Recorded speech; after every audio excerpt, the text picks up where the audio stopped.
Naksan was designated as a park on June 10, 2002. It's located in the center of Seoul, and this historical and beautiful park allows its visitors to view the magnificence of the entire city. Yes!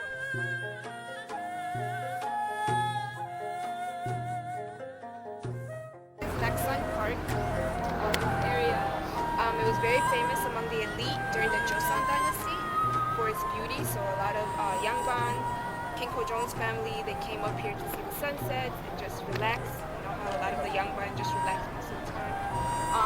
It is also historically significant because not all of it is standing due to the Japanese invasion.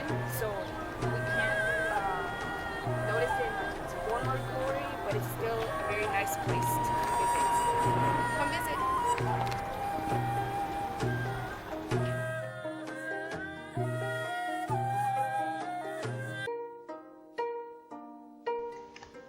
During the Japanese colonial period, a hasty manner of urban planning resulted in the demolition of most parts of the mountain, and it later became a residential area for the working class of Seoul.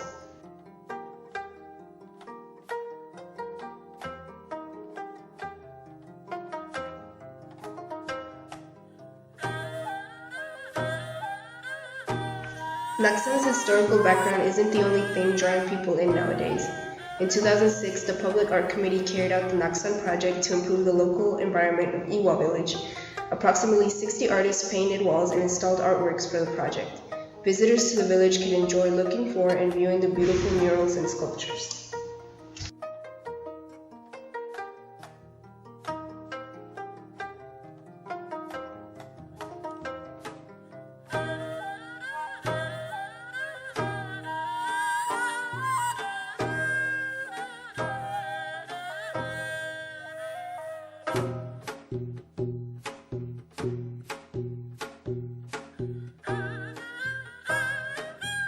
Chongnyo Shrine is dedicated to the perpetuation of memorial services for long-gone kings and queens of Chosun Korea. It used to be connected to palaces located to the north of it, but they were separated by a road built by Japanese colonists.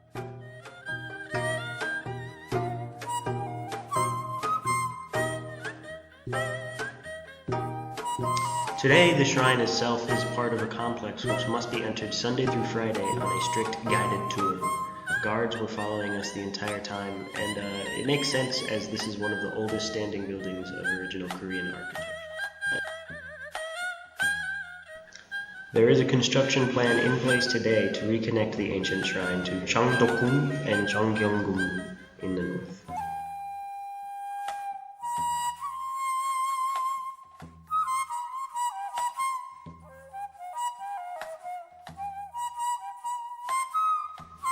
When you walk the grounds, you can still observe the old paths that were built all those centuries ago.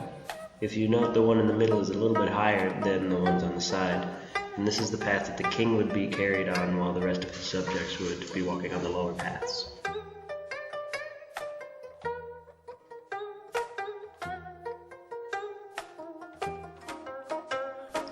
There are also elaborate performances of ancient court music and dance that take place on the first Sunday of May of every year.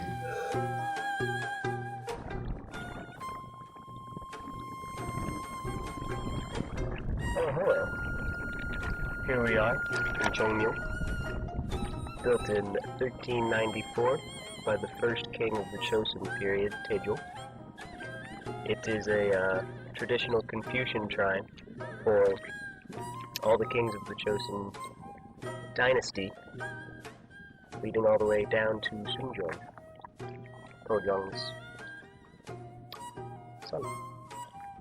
You know, it's quite marvelous, very long, considered to be one of the longest buildings of original Korean design.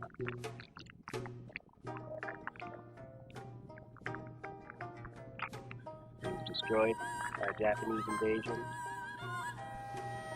First, And was rebuilt in 1600 and stands today.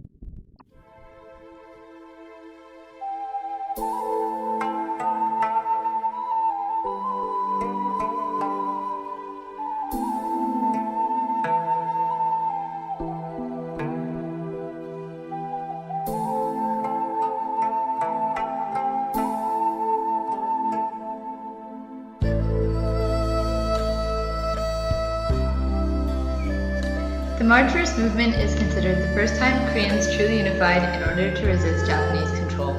Why 1919? Well, in 1918, American President Woodrow Wilson introduced the policy of self-determination for colonized nations.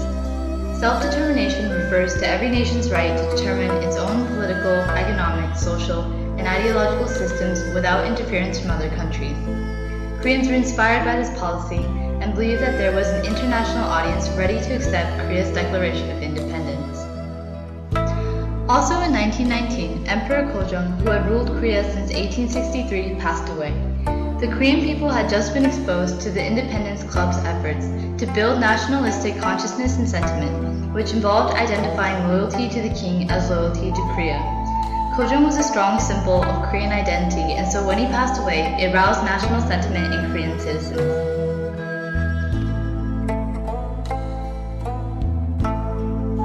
These 10 murals in Tapgol Park represent the Korean struggle for independence. Regardless of status, occupation, religion, age, or gender, Koreans marched for independence. Leaders of the local Chondogyo religion allied with Christians and Buddhists to draft and distribute the Korean Proclamation of Independence. Korean students in Tokyo issued a demand for independence, while students in Korea read aloud the proclamation at the pavilion in Tapgol Park and demonstrated in the streets instead of going to school.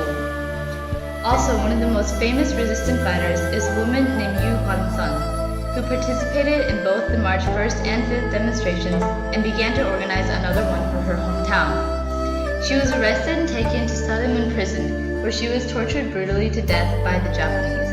Today, she is an irreplaceable historical representative of Korean nationalism. Ultimately, the Japanese response proved to be too brutal and violent for the movement to be successful. It is estimated that 7,500 Koreans died and 45,000 Koreans were arrested. But the March 1st movement united the Korean people and forced the Japanese to rethink their cultural policy. So this is a Buddhist relic in Tapgol Park. Tapgol Park used to be a Buddhist shrine. It was called Gyeonggoksa and then Wongjaksa.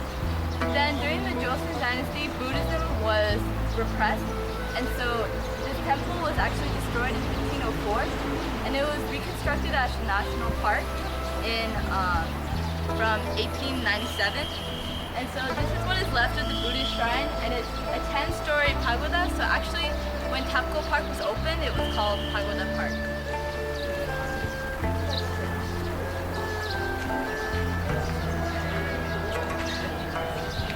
Okay, so there was a group of religious leaders that originally read the Declaration of Independence in a restaurant near here, but then some students came to this spot and read it for the commoners. So it was a very important part of the March 1st movement.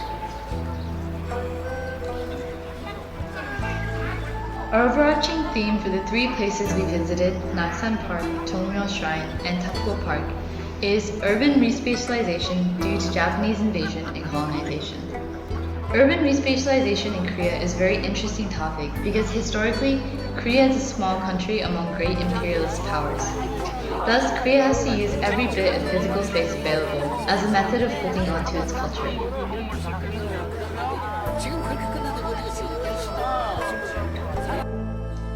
With the March 1st movement, Tapgol Park was again re-spatialized as the starting point of a nationwide independence movement.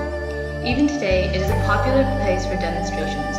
For example, Tapgol Park hosted the Grand Peace March for Democracy, which led to the acceptance of free elections by President Chun Doo-hwan.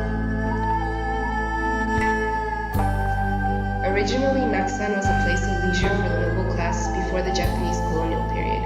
After the invasion, it was partly demolished and not taken into consideration again until the late 70s, when interest was spurred once again to restore this significant location. Because Cheongmyo Shrine embodies so much history and traditional Korean culture, namely all the ancient tablets of every chosen king and queen that ever lived, it is very clear why it was rebuilt and expanded after its initial destruction.